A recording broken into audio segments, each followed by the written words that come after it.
Now, when we get some few mistakes, like what happened in Somalia recently, and what happened in Kasese,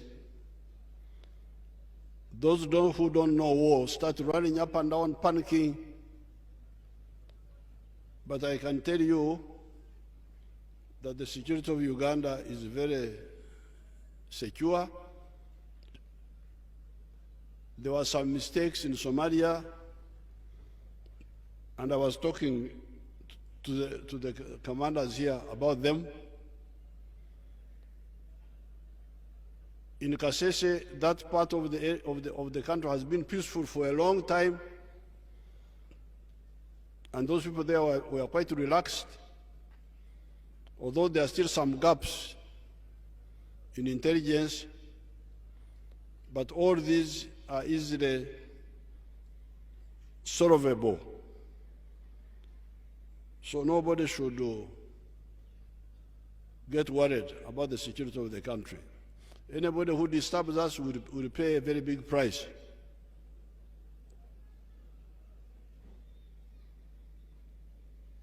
Now, coming to the infrastructure here, I have already given my guidelines to the CDF and to the Army.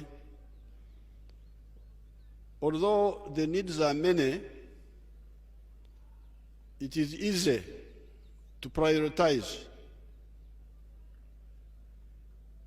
some activities, like training. How many training schools do we have in the country? There are not very many. It is Kaweweta, it is Kawamba, it is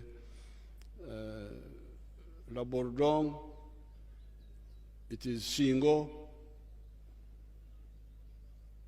Then you have Jinja. Then you have the other specialized colleges. These are not many. And they should be prioritized and become centers of excellence. Even if we have other things which can wait, so that our soldiers train in the best conditions of training.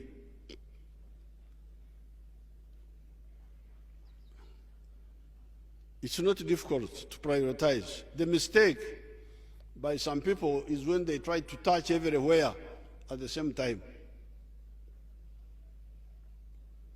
But these training centers are not too many. They can be prioritized and be made centers of excellence.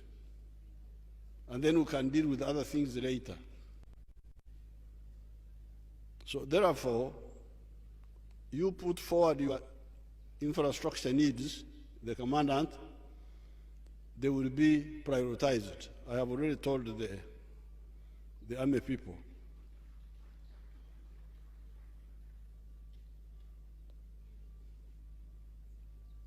Now, finally, for the new graduates, you have a very good chance now. You have entered a noble institution.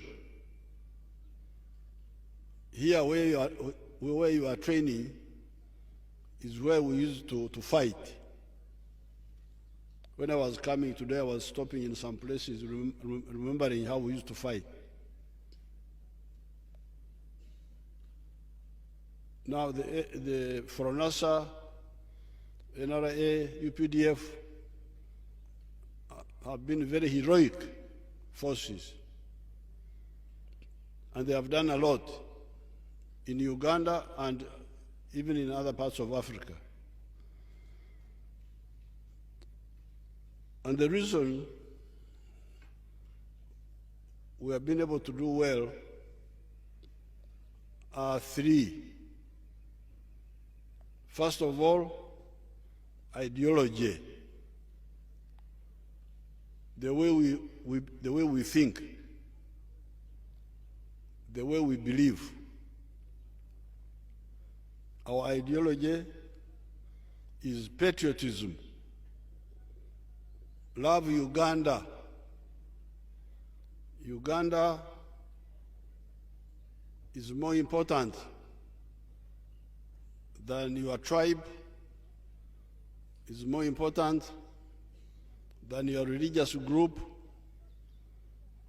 and values you, whether you are a man or a woman, whether you are disabled, whatever you are, Uganda values you.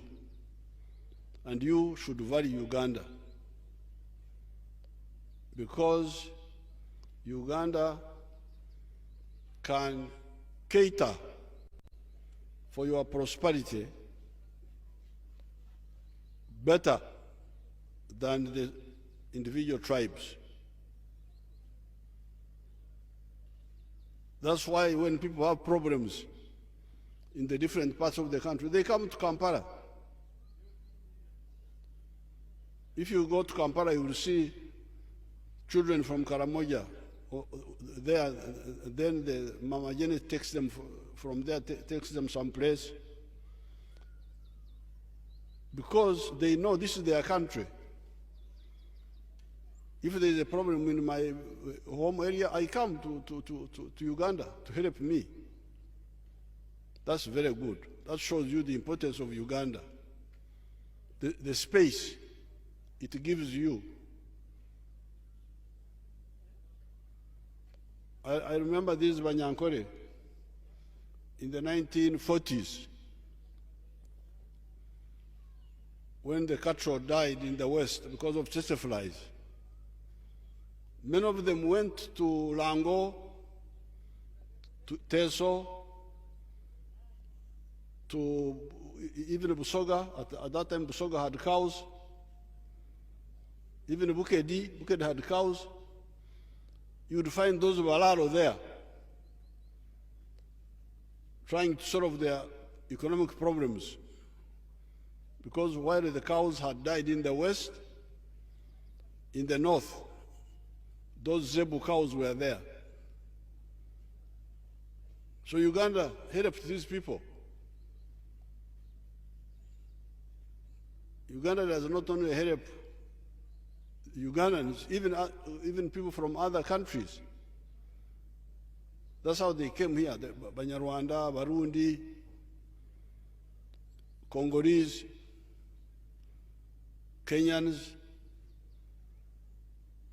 So, ideology number one, patriotism, love Uganda.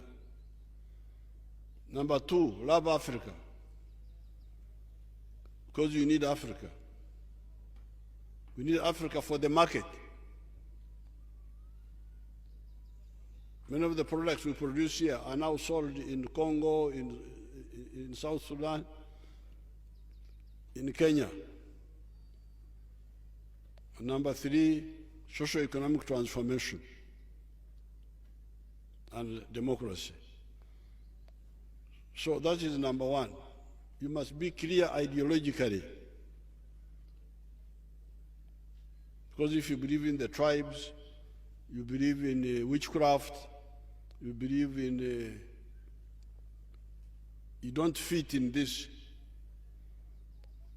ideological frame.